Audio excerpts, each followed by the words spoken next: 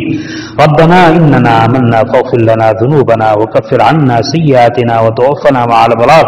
ربنا اغفر لنا ولإخواننا الذين سبقونا بالإيمان ولا تجعل في قلوبنا غلا للذين آمنوا ربنا إنك رؤوف رحيم اللهم سلمنا رمضان وسلم رمضان لنا اللهم حبب إلينا الإيمان وزينه في قلوبنا وكره إلينا الكفر والفسوق والعصيان واجعلنا من الراشدين الہی اپنے فضل و کرم سے ہمارے جمع ہونے کو قبول فرما اے اللہ ہمارے گناہوں کو معاف فرما ہمارے خطاؤں سے درگزر فرما ہماری سیئات کو حسنات سے مبدل فرما اے اللہ ہمیں اپنے اہل علم علماء کی قدردانی کی توفیق عطا فرما ادب احترام کی توفیق عطا فرما اے اللہ ہمارے جو علماء زندہ ہیں اے اللہ ان کے علوم سے ہمیں مستفید فرما اے اللہ ان کی نسلوں کے اے اللہ ان کی نسلوں میں علماء ربانیین پیدا ہو اس کی شکلیں پیدا فرما اے اللہ ان کی قدردانی کے صلے میں ہماری اولادوں میں علماء ربانیین پیدا ہو اے اللہ اس کی شکلیں اور صورتیں پیدا فرما اے اللہ جو علماء دنیا سے چل بسے اے اللہ ان کی کروٹ کروٹ مغفرت فرما ان کے درجات کو بلند فرما ان کو جنت الفردوس عطا فرما اے اللہ ان کے پسماندگان کو صبر جمیل اور اجر جزیل نصیب فرما اے اللہ علماء کی نافذی سے ان کی اہانت سے ان کے مقابل آنے سے اے اللہ ہماری پوری حفاظت فرما اے اللہ ہماری پوری حفاظت فرما اے اللہ ہمیں اپنی غلطی کا صحیح احساس نصیب فرما اے اللہ ہمیں اپنی غلطی کا صحیح احساس نصیب فرما اے اللہ علماء دین کی ناقدری کر کے شیطان کو خوش کرنے سے ہماری حفاظت فرما اے اللہ ہماری بستی میں اے اللہ جو دعوت و تبلیغ کی نسبت پر جو حضرات تشریف لائے ہیں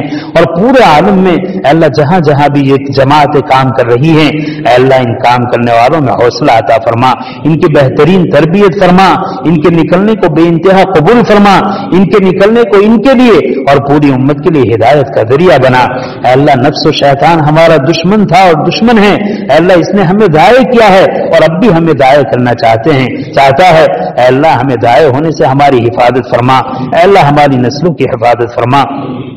اے اللہ ہمارے جو بھائی اول اس راستے میں نکلے ہیں اے اللہ ان کی بہترین تربیت فرما اے اللہ ان کو اس کام سے لگائے رکھ اے اللہ اس کام کے فوائد اور اثرات سے انہیں مالا مال فرما ان کی نسلوں کو اس کی محنت کے لیے قبول فرما اے اللہ اس کام کے ذریعے سے آپ نے امت میں ہدایت کی جو ہوائیں عام کی ہیں اے اللہ اس سے ہمیں بھی محروم نہ فرما اے اللہ اس سے ہمیں بھی محروم نہ فرما اے اللہ جہاں کہیں بھی جس حال میں یہ کام کر رہے ہیں اے اللہ ان کی مدد فرما ان کی حفاظت فرما ان کی دستگیری فرما ان کی بہترین تربیت فرما اے اللہ ان کے وقت کے ضائع ہونے سے ان کے وقت کو ضائع کرنے سے ان کی پوری حفاظت فرما اے اللہ جس مقصد کے لیے نکلے ہیں اس مقصد میں بھرپور کامیابی نصیب فرما اے اللہ جماعت کے ایک ساتھی کو اپنے امیر کی اے اللہ پورے اطاعت کی توفیق عطا فرما اور ان کے امیر کو ان کی بہترین تعلیم و تربیت کی توفیق عطا فرما اے اللہ جہاں کہیں بھی دین کے جس شعبے میں جتنی بھی محنتیں ہو رہی ہے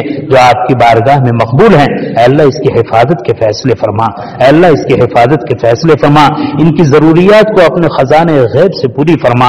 اے اللہ ہماری پریشان حالوں کی پریشانیوں کو دور فرما بیماروں کو شفاء کاملہ عاجلہ دائمہ مستمرہ نصیب فرما قرض داروں کے قرض کی ادائیگی کی شکلیں پیدا فرما بے روزگار کو روزگاری نصیب فرما بے اولاد کو اولاد نصیب فرما بے گھر کو گھر نصیب فرما بے در کو در نصیب فرما اے اللہ مظلوم کی مدد فرما اے اللہ ظالم کو ظلم سے روک دیجئے اے اللہ ہمیں رزق حلال اور طیب نصیب فرما دیجئے رزق مشتبہ اور حرام سے حفاظت فرما دیجئے اے اللہ امت کا بہت بڑا طبقہ رزق حرام میں مبتلا ہو چکا ہے اے اللہ عافیت کے ساتھ نکال دیجئے رزق حلال کے دروازے کو اے اللہ کھول دیجئے اور رزق حرام کے دروازے کو بند کر دیجئے اے اللہ جہاں کہیں مسلمان آباد ہیں اے اللہ ان کے جان کی مال کی عزت کی آبرو کی حفاظت فرما اے اللہ اس ملک ہندوستان میں امن و امان قائم فرما محبت اور بھائی چارگی پیدا فرما اخوت اور انسانیت پیدا فرما اے اللہ انسانیت کے حقوق کی رعایت پیدا فرما